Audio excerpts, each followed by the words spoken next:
If you're new, my name is Landry, and I started a new series on my channel where each and every week I talk all things Best Medicine as both a Best Medicine fan and a Doc Martin fan. If you're not sure what Best Medicine is, it is an American adaptation / spinoff of a beloved British TV series called Doc Martin that was on the air for 18 years but sadly came to an end after 10 successful series in 2022. I did not come across Doc Martin until 2024, but quickly fell in love with the show and have since watched it through 3 times. So when I found out that there was going to be an American spin-off, I was super excited and couldn't wait to watch. And I decided each and every week I wanted to make a reaction / recap video of each and every episode to share my thoughts of the show as both a Best Medicine fan and then dig into it as a Doc Martin fan. So I do want to say, if you have not seen Best Medicine yet or have not been caught up to the previous episode we just seen, you may not want to watch this video until afterwards because there will be spoilers. I dig really deep into each and every episode, so with that being said, if you have not watched Best Medicine yet, you may not want to watch this video at this time. Also, if you are not caught up, I do have a playlist on my channel where I've talked episodes 1 through 10 so far, and I made a special video last week of making predictions about the show as we didn't have an episode last week. With that being said, if you have seen Best Medicine like myself and you're curious what my thoughts are, come on, let's talk about it.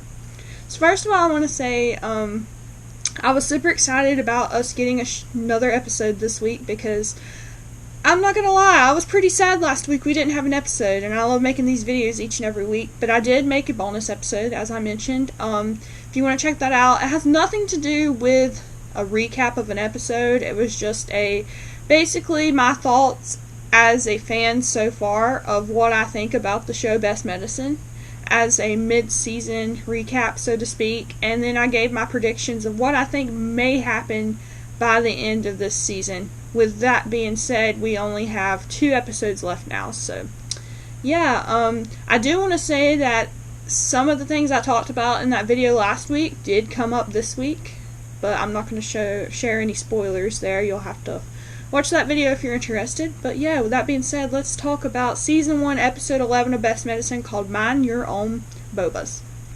So, I think it's appropriate that we go back and do a little recap of what Episode 10 was because of the fact we had a little gap week. We didn't get an episode last week.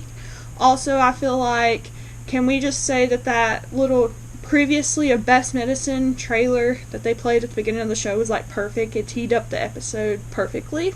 I really enjoyed that. Got to see a little bit of mix of scenes from the first episode to the last episode, trying to get you pumped for episode 11.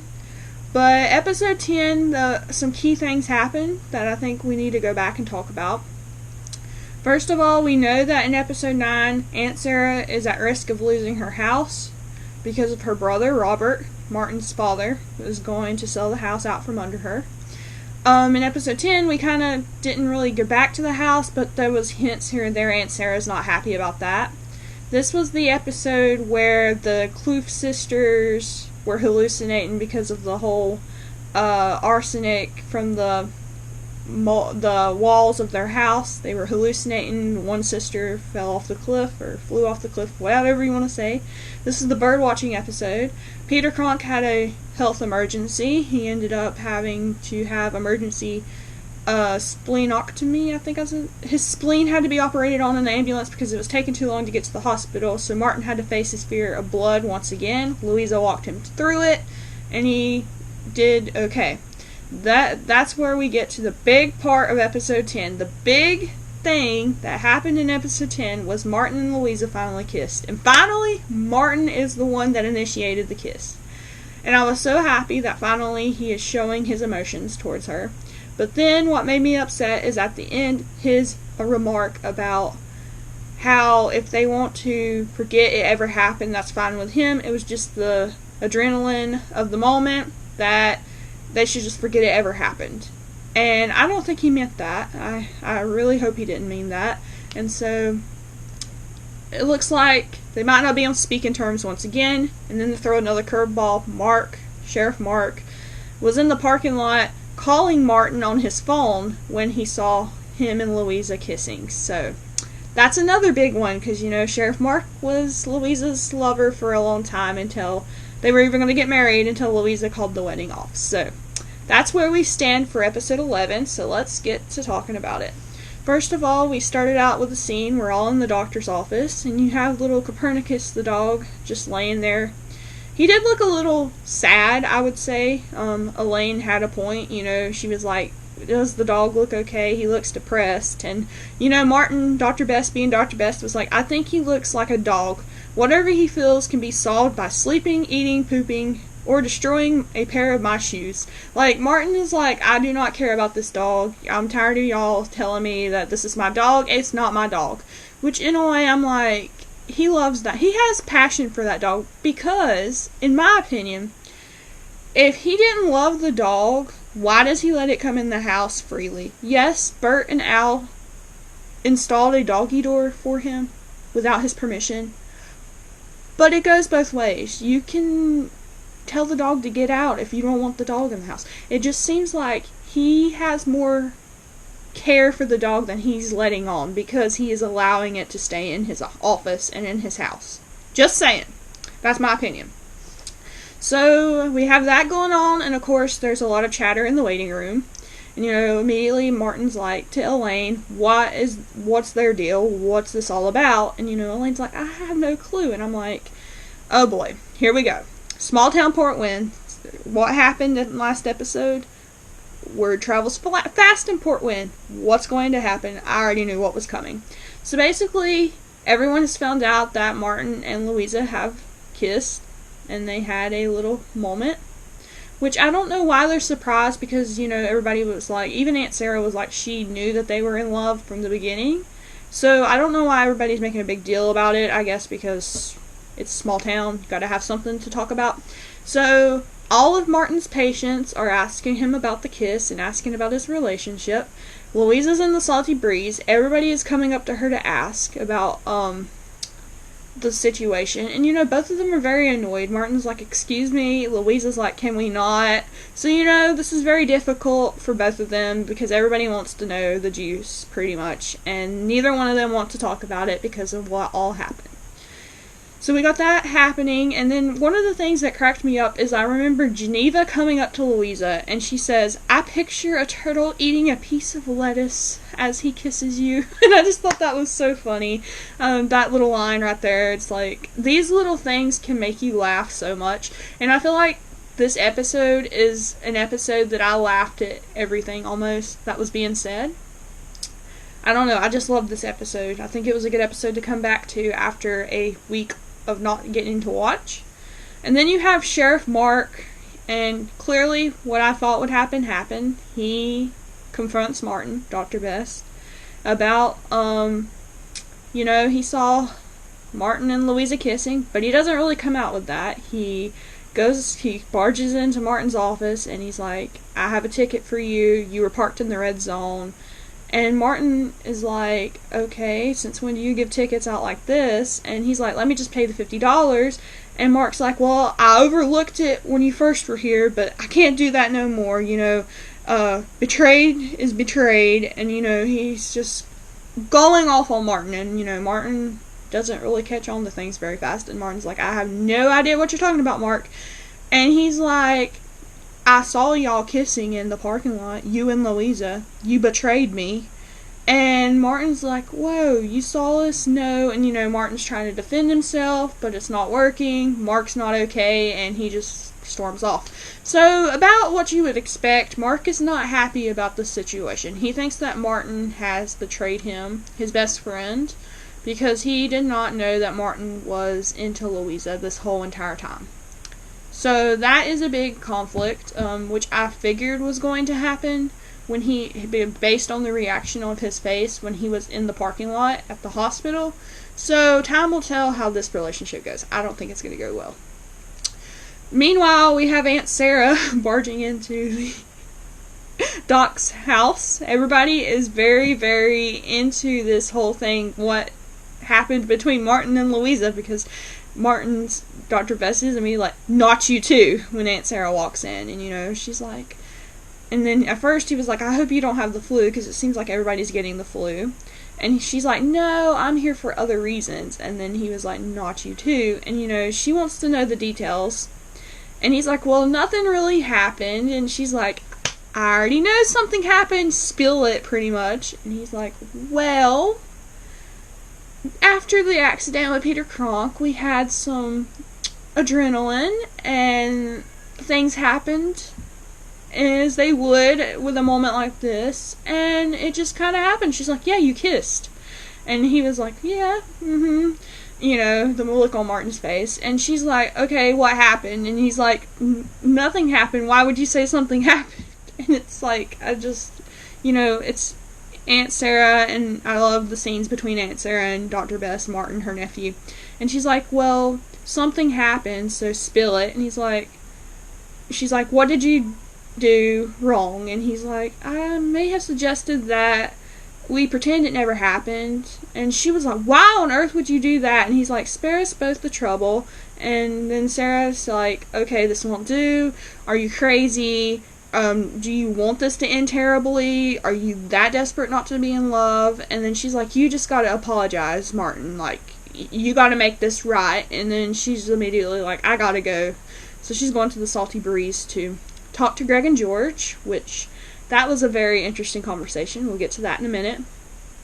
And so it looks like, based on what's going on so far on the episode, we have everyone seems like they have the flu, and everybody is invested in the Martin and Louisa kiss, which that was a big thing that did happen. And so now we meet this Savannah lady that is she says she is an exotic pet handler. She has a petting zoo. She's in town with her pet and zoo. And, you know, you have Copernicus in the examination room with them, and, you know, he's Martin, Dr. Best, is trying to, like, examine Savannah, and she's like, you know, your dog is depressed. And he's like, that's not my dog, and what would you know about that? And she's like, well, I'm a animal specialist. And he was like, well, it's not my dog, so I don't really care. And then what cracked me up is he was like, the dog is not even supposed to be in here anyway. And he looks at the Copernicus and says, with a patient, please go now. Like the dog can understand what he is saying. And then immediately Elaine had to come in there and get the dog out, which I just thought that was so funny that he would say, I'm with a patient now, you need to leave. And I'm like, it's a dog. If it's not your dog, it's not going to listen. Like, I don't know. I just found that so funny that, once again, he's trying to defend hard that is not his dog, but yet he doesn't seem to, like, shoo it out himself. Like, if you didn't love something, you would be like, get out of here, get out of here. But the way he's, like, calm and doesn't really, like, yell at it just speaks for itself, I think. So we find out that the Savannah lady is a zookeeper, or petting zoo woman, and she's like, well, I'm really good with animals, and I can tell you that your dog is depressed and that there's something wrong, that y'all need to fix your relationship. And she's like, I'm an expert when it comes to this. And then what Martin says, is there a petting zoo college somewhere? And I just found that so funny. And then she's like, well, yeah, I'm an expert, and it's called Nature. And he's like, thank you, random zookeeper person, but I don't need your advice right now. And as all of this is transpiring, some things are coming out of her handbag, which then leads to total chaos in the waiting room. And it turns out that the woman had brought fleas with her, and they're all over everywhere in the doctor's office, all over all the patients. And it's like, oh no. This is going to be fun. So while that's going on, we're back at the Salty Breeze, and you have Louisa venting to Greg and George about how everyone is just so nosy. She can't with Portland. Why does everybody have to be in everybody's business? That she just can't handle it right now. And immediately, you know, Greg and George was like, oh, really? So what happened? So then they want to know what's going on. And so it just seems like everybody is just wanting to know about the kiss and their relationship, and they don't really see that they need to back off. And, you know, Greg is very persistent and wants to know what's going on, and Louisa just storms out, and George is like, well, way to go, Greg. And I'm like, you were doing it just as much as Greg, George. So like, everyone is just being a little too pushy trying to get information out of these two right now. This is just too much. So while that's going on, you have back at the doctor's office, Elaine is trying to vacuum the fleas out of there, and you have everybody in gowns, and because their clothes had to be washed or put in the dryer to kill the fleas, and then they had to take dish soap baths, which everybody was complaining, and the doc's like, well, that's the only way we're going to kill the fleas if you want to be flea free. And he's like, I don't see what the big deal is. I'm just trying to help everyone out. And everybody's complaining, especially the teenagers. And immediately Elaine is like, well, this needs to hurry up along because I have an audition for Juilliard today and it's due, so like, if we could get a move on. And I'm like, you still have a job, but at least you're thinking about your future, I guess. And then he was like, well, the clothes should be out of the dryer. Why don't you go see if they're done? And then what cracked me up is what Elaine said. She's like, what is this? The Act 1 of Cinderella? You want me to do my job, get here on time, do laundry, write things down? And Martin, Dr. Best, I loved his remark. He's like, well, if I give you a referral to Juilliard, would you start tomorrow? Which I just thought that was so funny. Elaine is constantly complaining about her job, but at the end of the day, it's like, what do you expect? That's what your job is. You are a receptionist, so-called receptionist. But anyway, we got that going on. And Louisa is now in the freezer at the Salty Breeze talking to George, and I don't know what she's eating, but she was eating it with her finger. George is like, do you want me to get a spoon for you? And she's like, no. And she's just like talking to him about how she doesn't understand why everybody is so obsessed with her and Martin, what happened with them, and that she wants to know who even told. And then George is like, well, maybe Martin told. And she's like, no way that he would do that. He's not the bragging type. And she's just like, maybe I need to call him. And she's just venting, just letting out all the emotions to George. And George is continuing saying, do you need a fork? Do you want a spoon? Do you want a spoon? She's like, no, I think I'm going to call Martin. So, it seems like she's just doesn't know how to feel about what all happened, which is understandable. And then you have Louisa and Martin finally calling one another. And she asks right away, she asks Martin if he is the one that told the town. And Martin's like, I would never do that. And he was like, Mark found out. And immediately Louisa's panicking. She's like, no, not Mark. And he's like, yeah, he saw us kissing. And she's like freaking out, which I would be too if I found out my ex saw me with another person after all that had transpired in the past. And Louisa's like, they're just having a conversation, and Louisa's like, it's freezing in here, and Martin's like confused, and he's like, where are you? And she's like, oh, I'm in the walk-in freezer at the Salty Breeze. And Martin, they never have a normal conversation. Martin says, well, a hippie infested my office with fleas. And Louisa's like, okay. And she's like, I'm sorry about that. And he's like, well, stay warm in there. And she's like, all confused. And she's like, good luck. And he just hangs up the phone. And I'm like, what was that? And even the look on Martin's face, I think he was like, what conversation did I just have? I think he realized that he messed up yet once again. He's not really good with phone conversations, but that was just so funny. So now we are having to deal with all the angry patients in the waiting room because of the whole flea situation. And we see Savannah, the woman that brought the fleas. Everyone's just complaining, and the doc's like, okay, your clothes, everything is sanitized. It has been flea bombified, so I don't even know if that's a word. I made that up, but he's like, everything has been taken care of. You can get your belongings and leave now.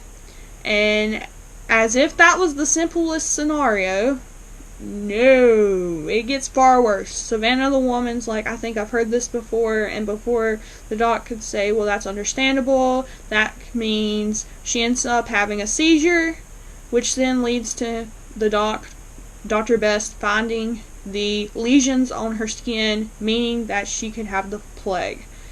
And immediately everybody starts to panic, and he gets out of his phone and he's trying to take a picture to identify the lesions, and everybody's like, what's he doing texting people? Is he not a real doctor? And that was the teenagers, and I'm like, oh my word, not those teenagers. And turns out that it could be the bubonic plague, and immediately it turns chaos, and this is when we find out that everyone is going to be having to stay in the doctor's office until the biohazard team could get there, which is coming all the way from Boston. So that was a big situation. The whole town of Portland could possibly die of the bubonic plague. That's a little dramatic, but had to bring in the suspense because this whole episode was just so funny. So immediately, everybody starts to panic, and one of the teenagers, I don't remember which one it was, they were like, the plague will kill the old people first, right? And I'm like, oh my word. And even Dr. Best was like, well, that was not necessary to say, but that brings to my next point, that the only way that you could get exposed to this, it's not contagious, it's not airborne. The only way you could get it is if you got infected by a flea that came from a infected animal. And he was like, so time will tell within the next few hours if you experience symptoms, so we're going to have to be quarantined in here, and we'll get antibiotics within the next few hours to help you. Nobody is going to die. And then Gilbert chimes in, he's like, we don't need to change back into the little gowns, Dewey, because if I'm going to die from the plague, I'm dying with my pants on. And I just started laughing. I just loved that one so. And Martin's like, no one is going to die, and no, everything's fine. Meanwhile, he's investigating the bag that the lady Savannah brought in. Where on earth could she have been before coming to the doctor's office? And it turns out that she had been at the Salty Breeze, which now means the Salty Breeze needs to be quarantined. So now we have the doctor's office as a quarantine spot and the Salty Breeze as a quarantine spot. So as we find out that the Salty Breeze has been infected, we see that Doug, which is the guy that was on the first episode that was having the affair with Gilbert's wife, has a fox in the restaurant with him and is feeding it, trying to nurse it back to health, according to Greg.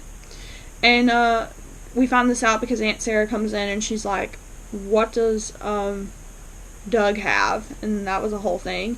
And another thing that got me is something that Greg said. He says, I wish he takes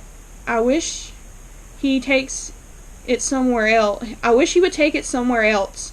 It's making brisket anxious. And I'm like, you're worried about your pet pig being anxious because there's another animal. I would be more concerned that you have another infected animal in your restaurant.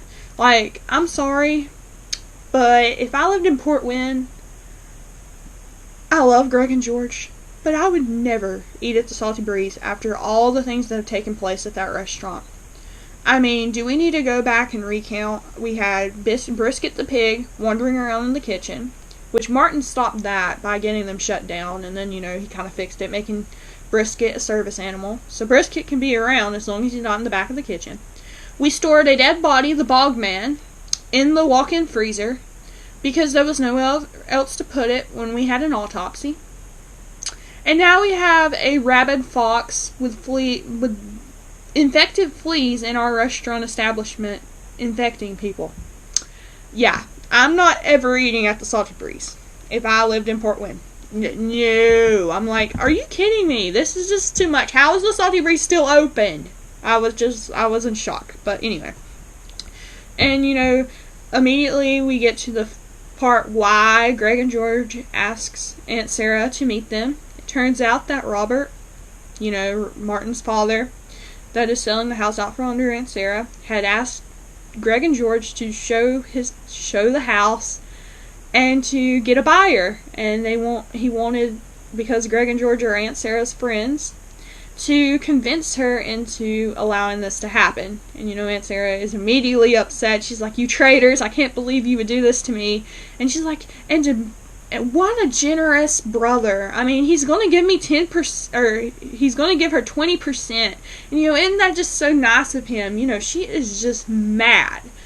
And, Greg and George is like, "Don't shoot the messenger," but, the quicker we get this done and moving, the quicker it will go. And, Aunt Sarah's upset, and she's like, "You really want to kick me out of my house? I have nowhere to go." And, that's when George is like, "Sorry to bring this up, but your brother said something about you not having the finances." And, we knew that something was going on from previous episodes. I think it was episode 7, the Blood Factory, when we start to realize that Aunt Sarah has financial troubles because of the lobster license renewal thing. So it sounds like she's has a hit and miss, which makes sense because she's a lobster harvester, and if you don't get as many catches as usual, you can lose money, and then it's like a on and off thing. So it looks like it's been happening for a while now, and she doesn't have much money. So I'm curious to see what all will go down. Will she end up fighting and keeping the house, or what will happen? I still wonder if Martin will step in and help her, despite her wishes. But we will see. Time will tell. So we have that going on. And then immediately as they are talking about this, Martin has immediately started calling Aunt Sarah to tell her that there is a situation going on, and asks her what's going on at the Salty Breeze. And she's like, "Oh, there is drama at the Salty Breeze. Louisa's in the walk-in refrigerator." And, he's like, "I don't care about that right now. Stop talking about mine and Louisa's kiss. This is a serious matter." He's like, "There has been a patient that has came in with experiencing plague-like symptoms, and they had eaten at the Salty Breeze." And, Aunt Sarah's like, "You mean like the bubonic plague, the drop dead?"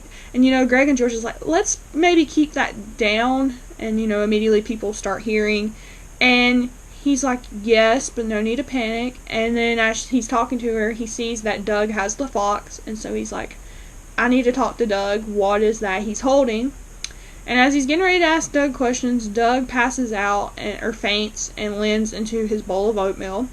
And Aunt Sarah immediately is like, what's wrong with him? And Martin's reaction, "For starters, his face is in a bowl of oatmeal. Get his face out and make sure he's breathing." Like, what is it with you people? You don't listen. And so, clearly he's fine. He's just unconscious, and he has the lesions. And, Martin's like, "That's the plague. You are now quarantined. Do nobody leave the Salty Breeze." And he was like, "Will everybody stay calm if I tell you what's going on?" And then immediately everybody starts panicking, and he's like, "Why do I even bother?" And then once again Greg asks a question which would make me so mad if I was Martin. I'd be like, "What is it? Why does nobody take me seriously?" He says, "We can still take walk-ins, right?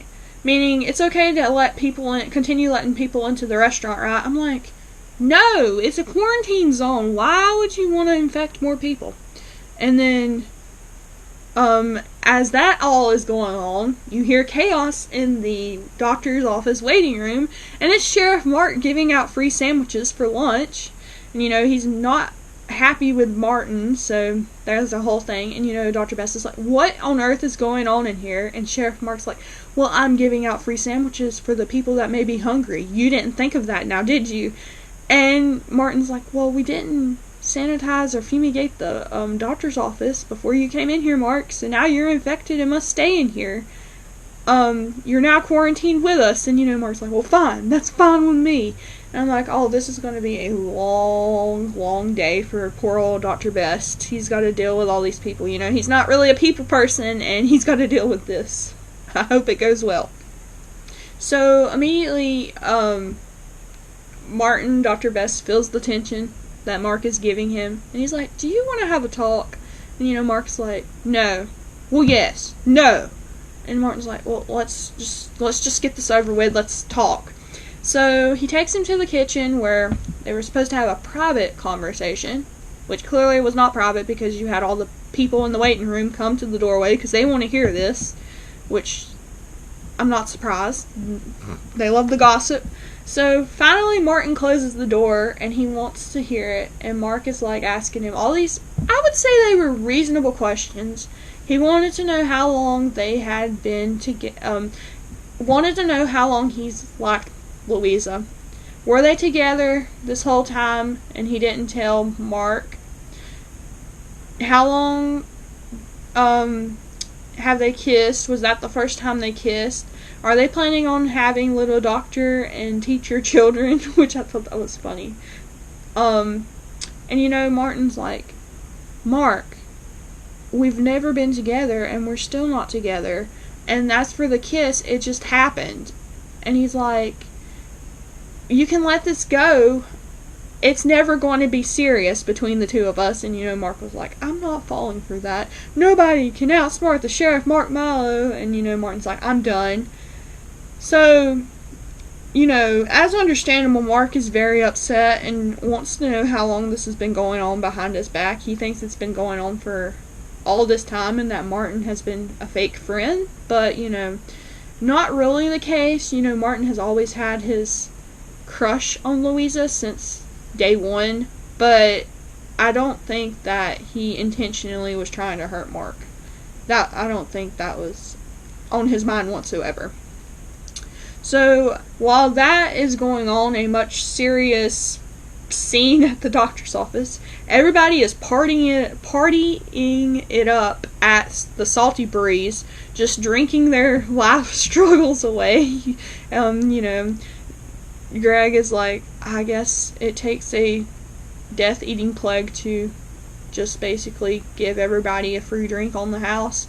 And George is like, well, you only live once, live life to the fullest. It's only right if we do this. And so everybody is like talking about how you just don't realize when your last breath could be. And Louisa was in the freezer the whole time, or refrigerator, what do you want to call it.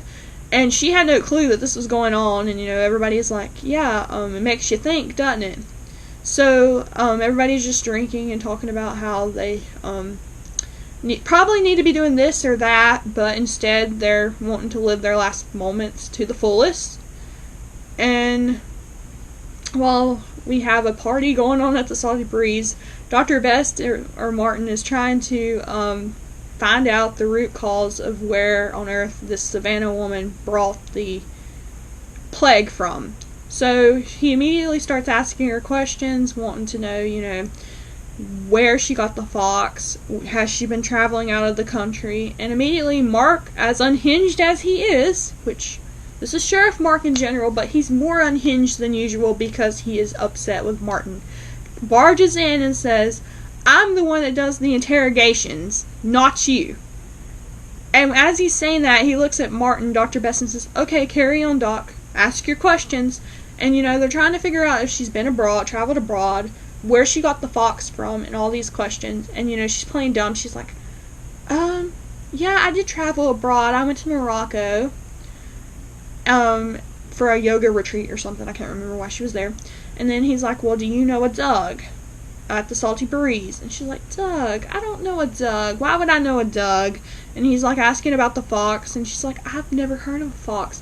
And then she gives it away because she says, oh, it must be a Finks fox because of its tall ears. And even the sheriff was like, Mark, he's not very sharp, I'll put it that way. But he even says, hey, we didn't even say anything about the fox. How would you know these details?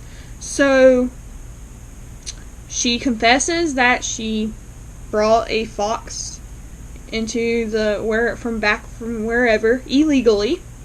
And her defense is that she loves animals and she can't stand to see them suffer. So by doing this, that it wasn't a crime whatsoever.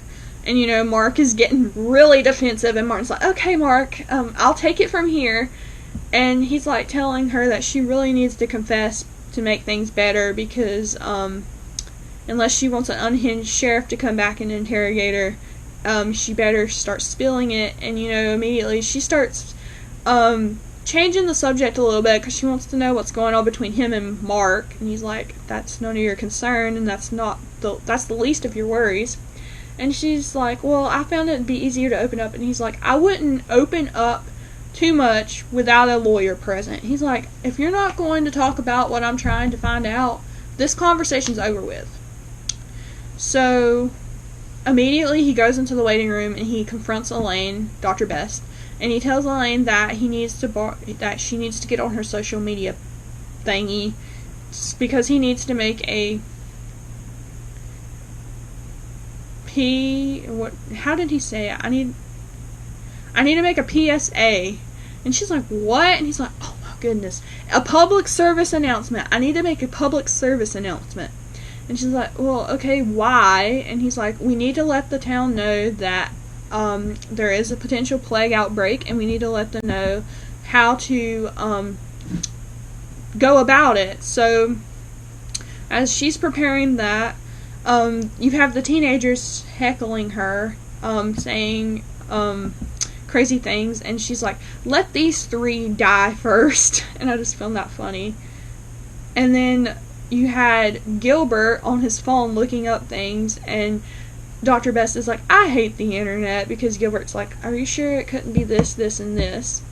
So Martin's getting ready to go out on the public service announcement, and Louisa is meanwhile drinking her emotions away, and you have people constantly asking her about what had happened, and she just breaks. She's like, why do y'all care about a silly little kiss I had with a silly little doctor when there are pressing matters in this world?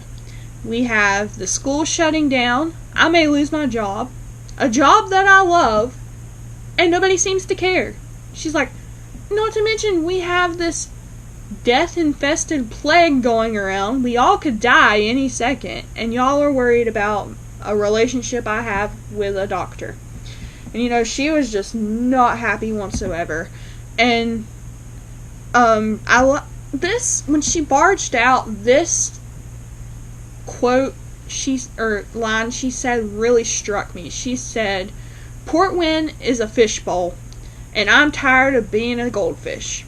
Which, that is a big statement coming from Louisa, considering how she defended the town that she shared with Martin at the in particular the Blueberry Festival episode, when she tells him, when he's criticizing the town, and she's like, well, I live here and I love it here. So for somebody to say something like that, I mean, there's just a lot going on, and I just feel for Louisa at the moment. And for her to say that, you can tell that this is affecting her. So she's now trying to get some fresh air because everybody has bombarded her with questions. Martin is trying his best to do the public service announcement, but he's not really good with words, so he's just rambling on about what to look out for and that he'll keep the town posted. And then Mark interrupts it, being typical Mark, and he's like, just because I'm stuck here doesn't mean that crime can still go on. You better not be doing the crimes. And everybody in the waiting room is just looking like, what on earth is going on between these two can't. And Elaine just ends it saying, okay, you could save a life, just share the video. So for once, Elaine's social media presence is coming in handy because they're able to give out useful information. So if this whole acting thing doesn't work out, maybe possibly Elaine could use her social media platform for positivity with things like this, like service announcements, to benefit the town. That's just a thought. You have Al at the window of the doctor's office because he can't come in, and he had brought Elaine a lunch and wants to help her with her video submission, and I just think it's so sweet. So apparently Elaine did tell Al that she's wanting to go to Juilliard, to New York, and it sounds like Al is very supportive and wants her to go. He wants her to chase her dreams, and so that's nice to see. But they kind of have an argument because Elaine's like, I can't really do it right now. Do you not see what all is going on? And Al insists that he can do it through the window. He wants to help her. She's like, I don't want your help. And she just tells him that if he wants to go to New York school, then he needs to do it himself. And so I think she just has a lot of pressure and nervousness going on, and she didn't know how to react. So she kind of blew Al off, not meaning to, and Al, he's like, whatever, and he just leaves. So a lot happened in that, because Gilbert is like, a lot happened in that scene. In the background, you have Gilbert asking if there's enough sandwiches for both, and Elaine tells Al that Mark had brought sandwiches, and Gilbert's like, I'll take his because his were dry. Then you have Mark chiming in, asking Elaine if they just had a fight. And then you have Gilbert once again asking if he left the lunch. So a lot happened in that scene. Besides the seriousness of the scene, there was a lot of things that made me laugh, which I found happening a lot in this episode in the background.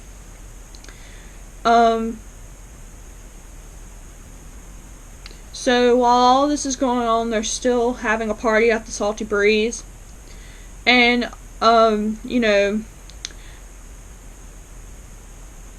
Aunt Sarah seems to be enjoying herself, and Greg and George is like, you seem to be enjoying yourself, Aunt Sarah, what's going on? She's like, well, I'm thinking about my life, and I've had a really good life, and I'm extra happy because now that we're all stuck here, you can't show my house. Greg kind of pops her bubble a little bit, because he's like, well, just because I'm here doesn't mean that the house is not getting shown. I asked Old Man Collins to show it, which turns out his name is Jeb. And Sarah's immediately like, no, how could you? She thought that she got away with not having the house being shown. But little do we know that she has something up her sleeve. Then you have Doug finally awakes from his unconsciousness after he passes out into his oatmeal. And, George kind of wakes him up, asks him how he's doing, tells him that he may have the bubonic plague. And he's like, wait, how did I get it? And, George explains that Dr. Best thinks he got it from the infected fox that came from the Savannah woman. And he's like, Savannah? Where is Savannah? And George is like, oh, she's at Doc Martin's office right now. Why do you ask? And Doug immediately charges out of the Salty Breeze with the fox and barges into the doctor's office, which, Dr. Best is like, what are you doing infecting the streets of Port Wynne? You're not supposed to be here. You're supposed to be quarantined in the Salty Breeze. And he's like, well, I needed to check on Savannah, my lover. So did not see this coming, but it looks like Doug, once again, has found himself into this situation where he's picking the wrong women to be in a relationship with. So it turns out that him and the Savannah woman are in a relationship, or this is what Doug thinks. So immediately, Martin's like, oh, so it's like that. You're really into each other. And he's like, well, yeah, I would say so. So immediately, Dr. Best is like, okay, you need to come in here right away. I need to talk to you both. And he was asking them questions. And then he thought that he finally narrowed it down that this was not the bubonic plague. It was more of a disease between the two of them called LGV. So therefore, no need to cause panic in the town no more. The threat is over. So another thing that made me laugh was the conversation. Dr. Best Martin pulls Doug aside and he's like, I really think that as your physician, I need to make this clear. You need to make better choices when you find a significant other. Because so far, the two women you have been with have caused you more health issues than good. And Doug's like, I'm leaving there was a better vibe at the Salty Breeze than there is here. And I'm like, he's just trying to help you out. And even Gilbert's like, that's what you said about my wife whenever Doug said the love of my life. And he's like, oh, hey, Gilbert, how's it going? I'm like, there was just so much going on in the scene, and it was making me laugh. And so we think that the threat's over, but let's not speak too soon. So, yeah, we make another public announcement. And you would think Martin would be getting better at these public announcements, but he keeps rambling on. And he was like, okay, just to inform you, we found the solution to the problem, and it does not seem like there is a bubonic plague, so therefore the threat to Portland is over with. You can continue your normal lives. But you must still stay where you are until the biohazard team gets here to confirm it. So everybody's like relieved now. And meanwhile, you have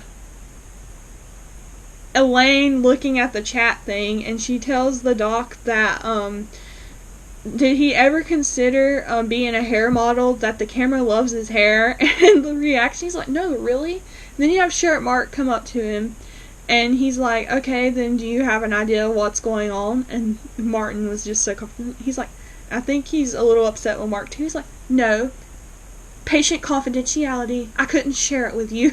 I just found that so funny. And then you have Gilbert looking up things that could possibly be painful, that has the same lesions than what it is, and he's looking up pictures, and he's like, yikes, that looks uncomfortable. So Gilbert just keeps cracking me up in this episode because he's on his phone constantly looking things up, and the little lines he says is just so funny.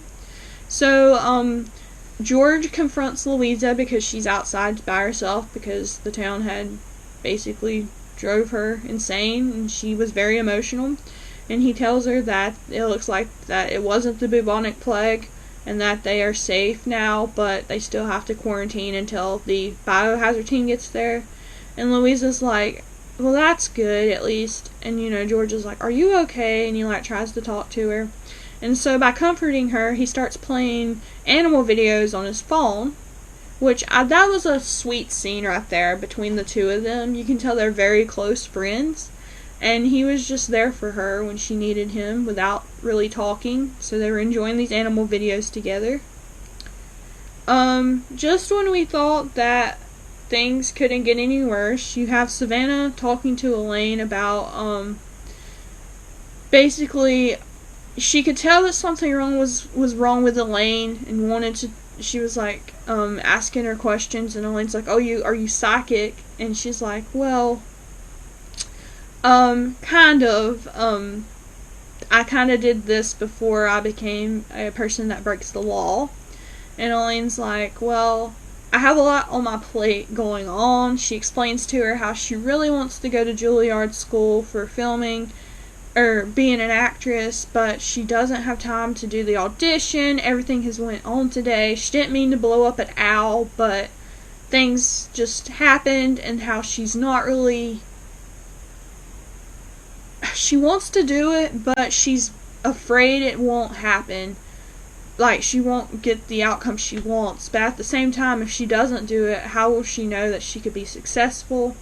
And the Savannah woman was actually really comforting to her, because she told her that you don't know unless you try, pretty much.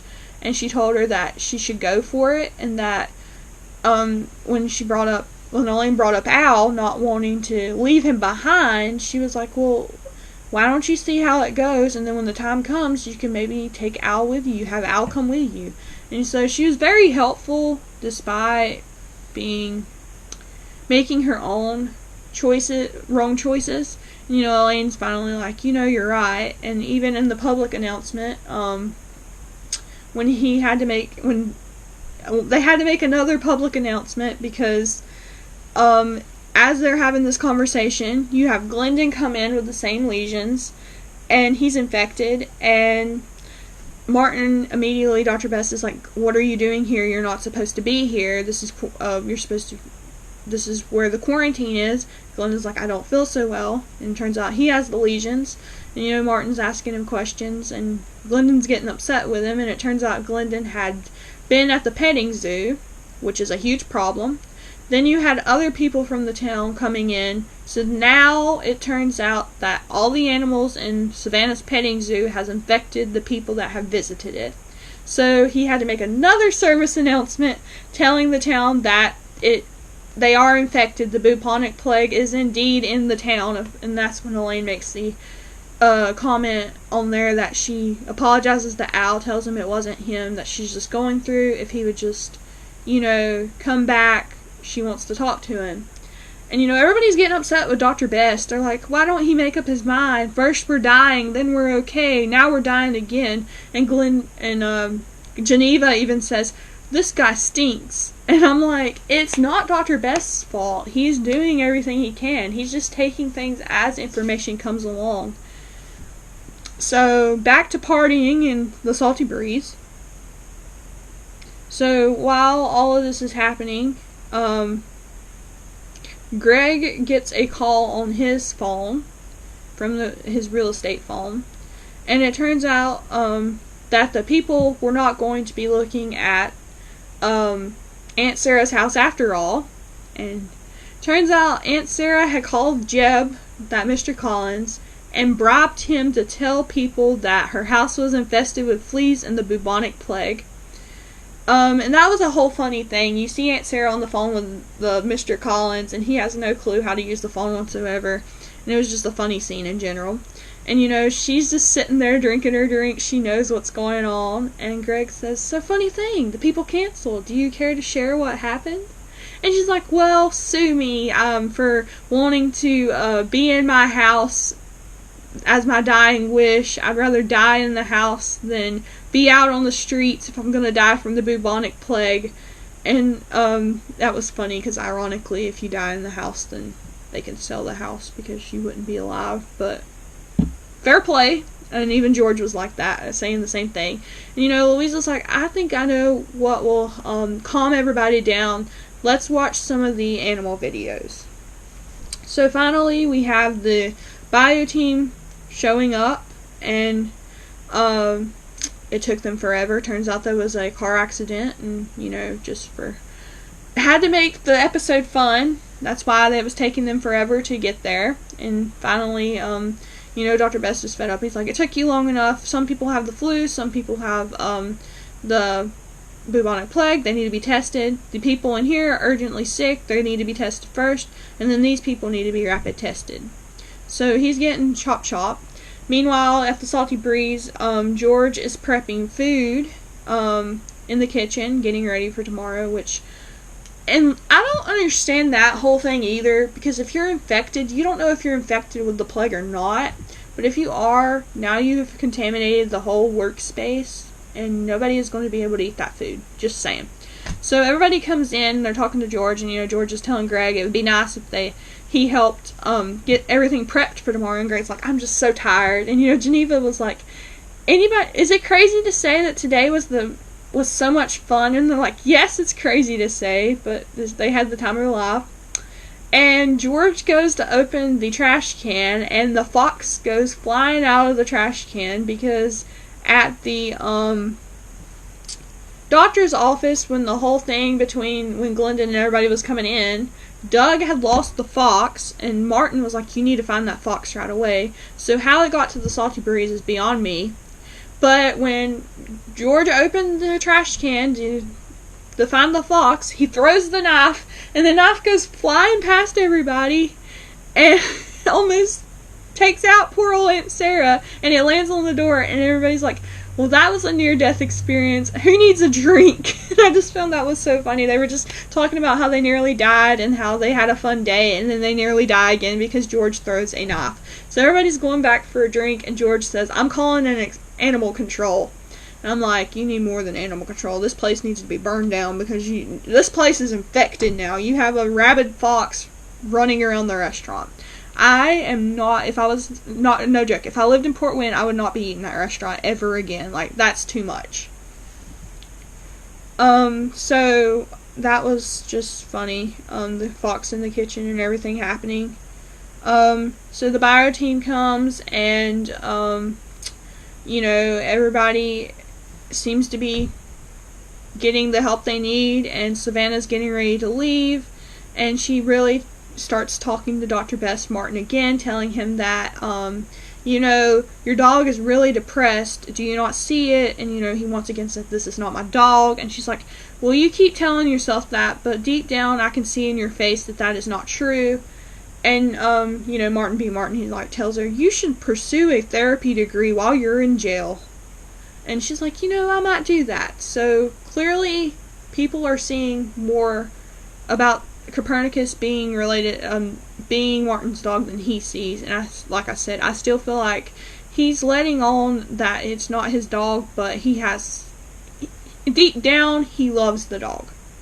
So, now we have this taken care of. You have the scene that we needed to see again. You have Sheriff Mark confronting Martin once again. And, he's just still upset with Martin for what he had done. And, Martin's like, I don't really know what I did to hurt you, but it was not my intention whatsoever. And, this part stuck with me because Mark asks him a serious question. He says, I need to know something. Do you consider us friends? And, usually, Dr. Bess Martin would hem-haw around, not answer the question. But he quickly, without a skip a beat, says, yes, we are friends. And I was like, okay, I'm starting to see another side of Martin as this show progresses. He's starting to open up more and find ways to connect with people more. So I was very touched when he told Mark that he does consider him friends. And, immediately Mark's tone shifted. He's like, well, if we're friends, then we can't hide things from each other. So the second you had feelings for Louisa, buddy, you should have told me about it. That's what friends do. And, Martin immediately starts defending himself and is like, well, that's not my intentions whatsoever. I never meant for this to happen. It just happened. We were never supposed to kiss. None of this meant anything. And, Mark just starts laughing, and he's like, you can't tell me that the kiss didn't mean anything. It's Louisa. It meant something. So, it looks like they have made up for now. Time will tell as we progress in the episodes, but it looks like maybe by Martin calling Mark his friend, it has released the tensions a little bit. Then finally, Martin meets with Louisa after all of this is done, and they're in the salty breeze, the two of them. Greg and George was in the background kind of looking, but finally go on about their business to give them to privacy. And Martin had took the time to write all of these things out about how he felt, which I thought was super endearing. He talks about how he never expected these things to happen, but things happen, and that how could a little thing like meeting somebody really impact his life. And as he's spilling it out, Louisa seems like she doesn't feel the same way Martin had. And we go back to the salty breeze as they're watching the animal videos. Louisa just starts crying pretty much and is like, how can you go about your life and not have a little cub? This is just too cute and important to not have a little cub. So basically she's saying that she wants to have a baby. And George catches on, and he's like, tells her that if she wants to have a baby, then he doesn't want to overstep, but he will be glad to help her raise the child if she's going to raise a child by herself. And everybody said that they supported her. So Martin doesn't know this, that she's thinking about wanting to have a kid. So as he's telling her how he feels, Louisa stops him and says, Martin, I have something to tell you. I feel like Port Wynne is too small of a town for the both of us to continue being together. And yes, the kiss may have meant something, but I find it's best if we move on. I want to have a baby. And the look on Martin's face. And she's like, oh, let me clarify. She's like, no, not with you. I just want to have a baby in general. And I just feel like that's what I want to do. We can't have a serious relationship. And, it just, you could tell it hit Martin hard, even though he said what he said in the past episode about they can forget the kiss ever happened. He really does have feelings for her. And I think it just crushed him that she's basically telling him goodbye. And that scene just made my heart ache for Martin. I just felt for him so bad. I was like, he's finally found out the way to say things. It's taken him forever. And now he is being basically pushed away, and he is getting his heart broken. And so I was afraid that I didn't know how this was going to happen. I figured the Martin and Louisa relationship was going to be put on the sidelines. But I didn't see this coming, that she doesn't want to be with him at all. She thinks that it's time for them to move on. And I was like, oh no. So I'm curious to see, as things progress, how on earth this is going to happen.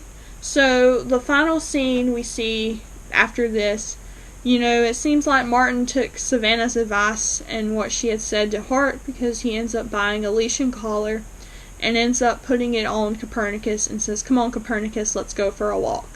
So a dog that he did not care about whatsoever, turns out that he does care for this dog and does claim it as his own dog, because he ends up taking it for a walk by himself.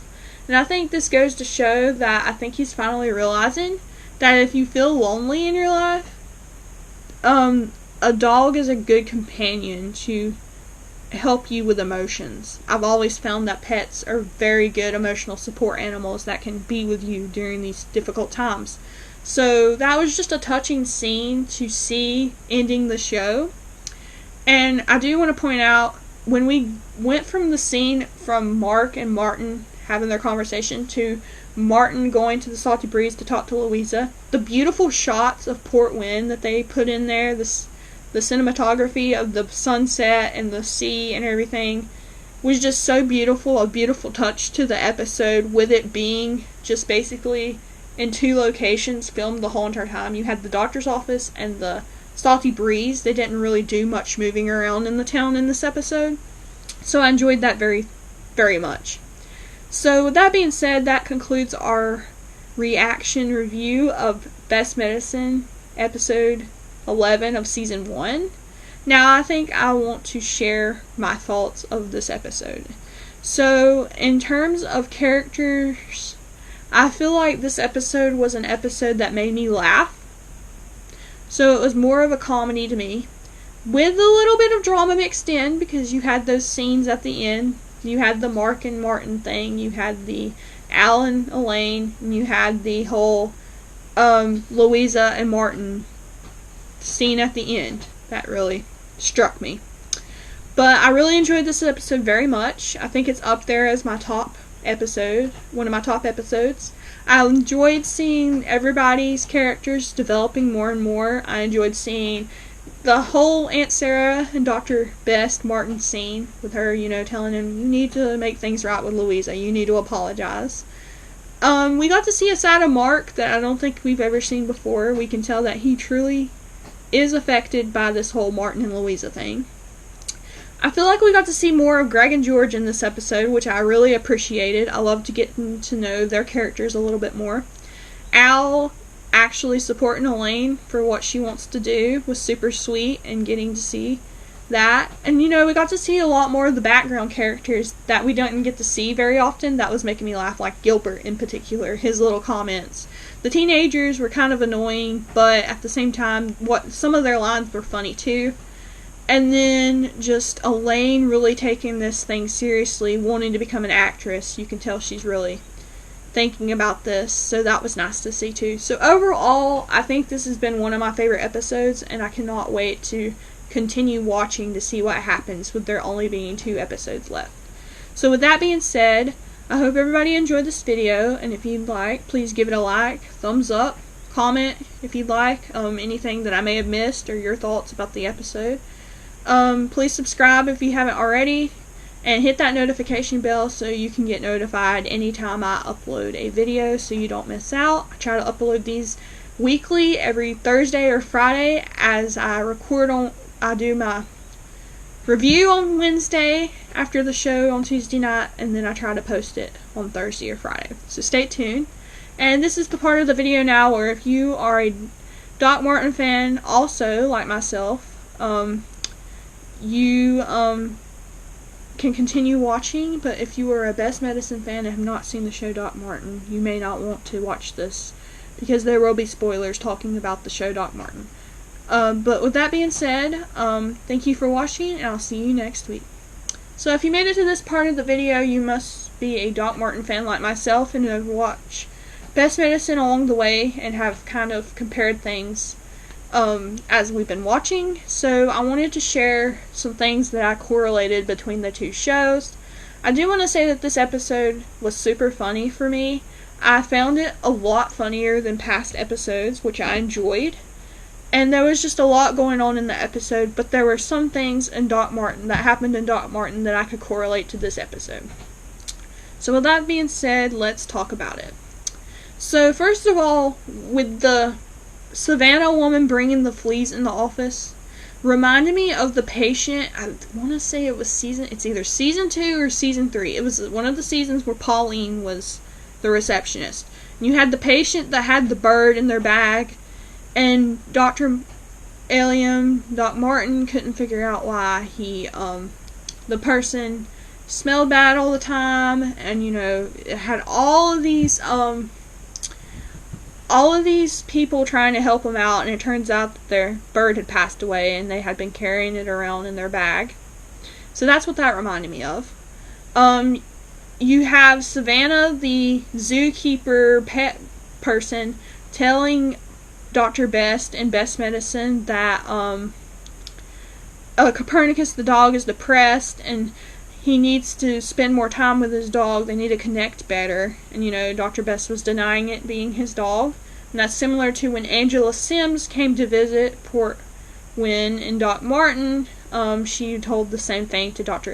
Doc Martin, that Buddy was depressed and that he needed help and they needed to bond more.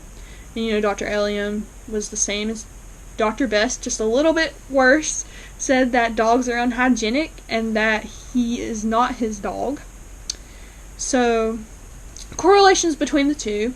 This whole plague outbreak reminded me of the whole thing when Stuart gets infected by the fur coat thing, the animal fur that he gets from the farmer in season 10 or series 10, when they have that wilderness retreat and Al and Joe Penhale go with him, and Stuart gets really starts hallucinating and everything because he's infected by this, and it kind of reminded me of the bubonic plague outbreak. Not identical, but that's what it reminded me of. We have the whole farm/house thing in both shows being in jeopardy by both brothers. You have both Dr. Best's father, Robert, selling the house out from under his Aunt Sarah, and then you had Christopher Elliam, Dr. Elliam's father, and Doc Martin trying to sell the farm out from under Aunt Joan. In both scenarios, that was a conflict. In Doc Martin, we see Martin Elliam giving up his flat in London to keep Aunt Joan's farm. In this one, it's an ongoing thing. We don't really know what's going to happen between Aunt Sarah and Robert. We just know that he is selling the house out from under her and is having Greg and George show it for him. Then you have the baby question pops up. The whole time you had the town engrossed in the Louisa and Martin kiss, and it really was affecting Martin and Louisa in Best Medicine, not wanting to share things. But as the episode progressed, Louisa realizes she really wants to have a baby, and the town supports her and tells her that if she has a baby by herself, they would support her and help her raise the baby. And Martin has no clue this is going on until the end, when he confronts her and wants to apologize to her and express his feelings towards her. And then she kind of blows him off and is like, I don't think this is going to work. I just want to have a baby.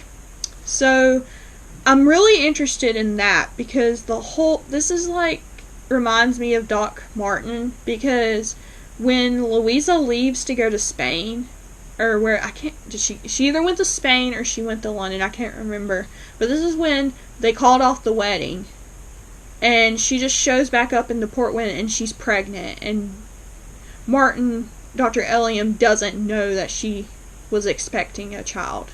And so I'm just curious how they're going to play this out in Best Medicine, because this is a whole different scenario, a whole different outcome, so to speak. And then, of course, we got to talk about the dog. In Doc Martin, Dr. Elliam, all the dogs that there was on there, we've had several. Buddy and Chicken were the last two dogs. In Doc Martin, Dr. Elliam was not a dog person. Several times he threatened to euthanize the dog, and he called the Sheriff Mark several times in earlier series to tell him to get this dog taken away from animal control. It's unhygienic. And we didn't really see him showing compassion until the episode where Buddy has to have the operation, and Angela Sims can't do it because of her eyesight, and so Martin ends up having to do it himself. And you know, he did this all because James loved the dog so much. So as we progressed into the later series, you know, Chicken was allowed to stay in the house now, and he could tell that James loved the dog, so he was beginning to get more acquainted with the dogs, whether he liked it or not. It was just for the benefit of his children. Where in Best Medicine, Dr. Martin Best doesn't really seem like he's that upset with the dog being around. He doesn't really yell at it like Martin Elliam did. He just kind of is like, you need to go on. You're not supposed to be in here, in calm manners. He doesn't seem to be kicking the dog out of the house. He seems to let it just roam around. It's only if people bring it up, then he starts to say something. So, whenever he ends up at the end of this episode getting a collar and a leash and starts walking Copernicus, it doesn't surprise me one bit, because he seems like a more light-hearted person than Martin Elliam was. So I'm curious to see how this will progress as he becomes more attached to this dog after all of the things had just happened to him. But yeah, those are the correlations that I found between the two. There were probably several other things that have probably you could put together as a puzzle piece. But for me, those are the only things that I caught on to. Without going back and watching Doc Martin through some more, I probably did miss a few things. But those are the things right on the top of my head. And that's one thing I love about Best Medicine, like I said, is yes, there's a hidden thing here and there for us Doc Martin fans to catch on to. But it's like its own little project in itself, like I said last week in my bonus video I made. And I'm just enjoying both series in general. And yeah, I'm going to conclude my video here. So thank you guys so much for watching this video. Please leave a like, comment, and subscribe if you'd like. Turn that notification bell on so you can get notified anytime I upload. And that concludes my video for this week's episode of Best Medicine. I hope to see you next week as we continue watching, with there only being 2 episodes left. But until then, take care, and I will see you back here next week.